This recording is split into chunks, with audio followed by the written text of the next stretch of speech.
All right, easy questions with Pastor Jady here. So, what is God's view of sex? Well, very simply, God created sex, and when he created it, he said it was good. Genesis 1:31. He looked at all that he had created and said it was good. Sex was in the middle of that.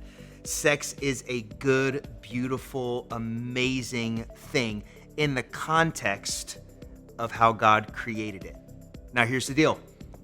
That means that there are some boundary lines that have fallen for us in pleasant places in regards to sex and what it should look like in our lives. Sex is for marriage between one man and one woman. Now, I'm just going to cut straight with you. Almost every single pastoral conversation I have with people in our church or people that I meet on the street that have a question because I'm a pastor revolves around sexual brokenness. There has been sex experienced in their life outside of the boundary lines that God laid out for us very clearly in Scripture. And every time that happens, it leads to pain and confusion. You have sex outside of marriage, it leads to pain and confusion. You have sex with somebody you're not married to when you're married, it leads to pain and confusion. You expose yourself to sex with porn and all of the wild things that are available to society today,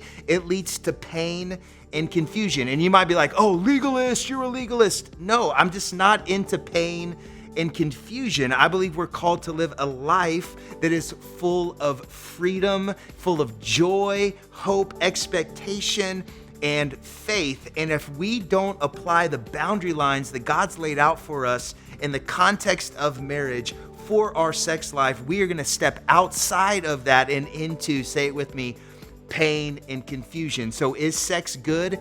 Yes. Does God love it? Yes. Did he create it? Yes. But in the context of marriage with one man and one woman. So everybody say it with me now. If you're not married to them, you don't have sex with them.